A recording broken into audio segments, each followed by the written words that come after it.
Bonjour, je m'appelle Cecilia Nordenkull et je suis l'auteur d'un nouveau livre en suédois sur Charles le XII de Suède. Karl XII, kungamord.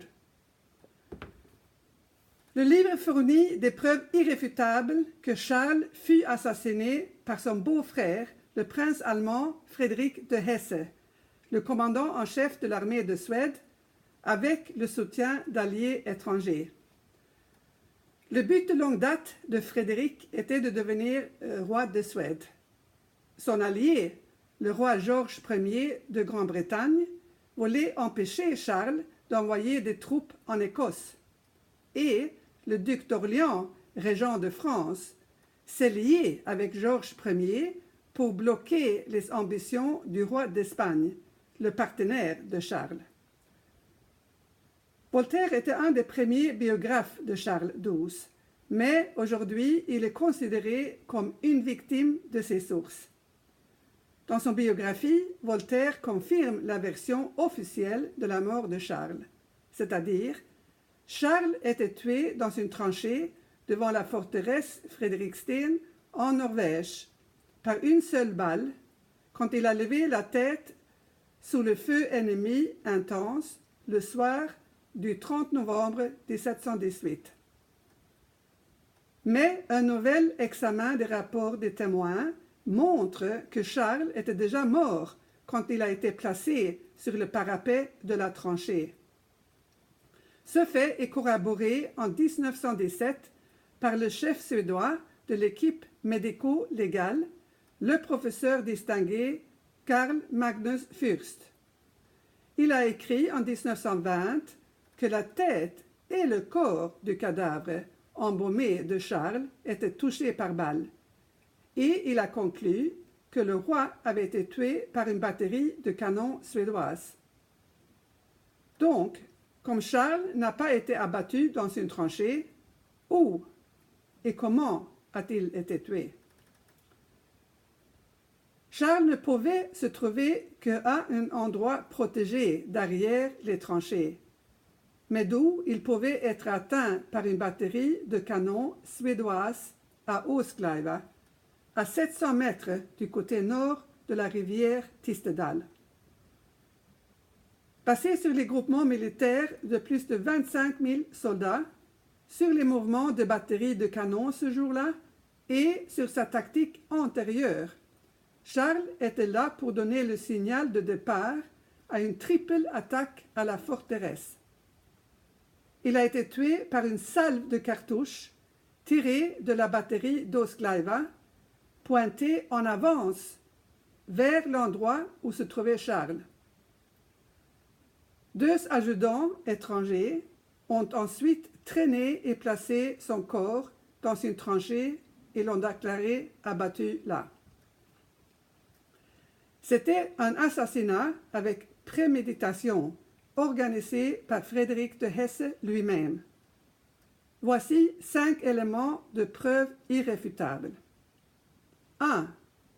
Le motif de Frédéric d'éliminer Charles était précipité en octobre 1718.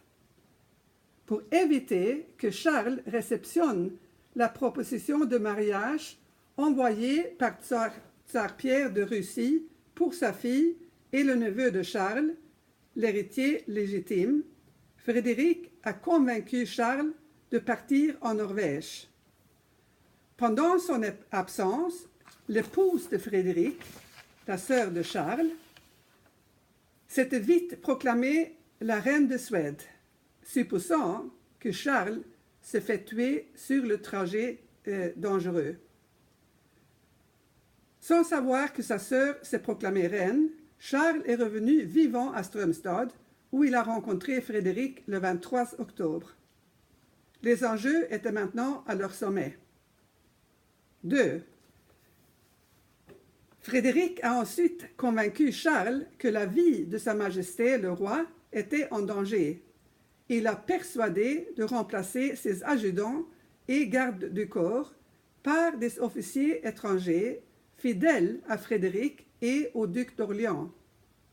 Un ambassadeur de France était venu rendre visite à Frédéric en novembre. Le stratagème est écrite dans un document en 12 points que Frédéric avait préparé pour sa réunion avec Charles. Le document est disponible dans les archives nationales de Suède. Voici une copie du premier page.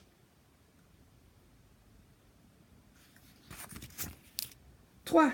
Le rapport de témoignage révèle que les officiers étrangers, y compris un garde-corps allemand, un colonel allemand, un ingénieur français et un adjudant français, avaient reçu des ordres précis sur la marche à suivre après la mort de Charles par la batterie d'Åskleiva, c'est-à-dire porter le cadavre de Charles dans une tranchée, le déclarer abattu là, couvrir son corps de 2 manteaux, le transporter à une batterie sous l'identité d'un simple officier et garder sa mort secrète. Seul Frédéric avait le pouvoir de donner ces instructions au nouveau adjudant et garde-corps de Charles. 4. En tant que témoins clés des événements, les officiers étrangers ont révélé par inadvertance dans leur rapport leur participation au complot d'assassinat. Par exemple, Sicre a déclaré « La batterie de canon pointait vis-à-vis l'angle où il était ».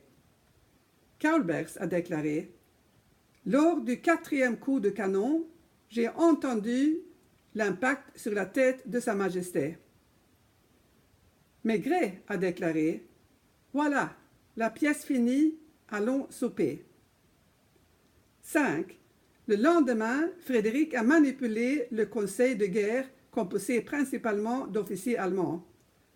Le protocole n'a pas signalé quand, où et comment Charles a été tué.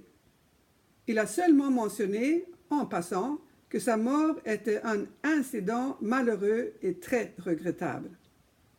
En résumé, Frédéric de Hesse avait organisé l'assassinat de Charles le XII de Suède, avec l'aide d'alliés étrangers et de leurs adjudants. Ce n'était pas un complot d'officiers suédois, ni une erreur d'une batterie suédoise, ni un tir égaré norvégien. Il s'agissait d'un véritable assassinat organisé par un prince allemand devenu roi de Suède, Frédéric Ier. Merci.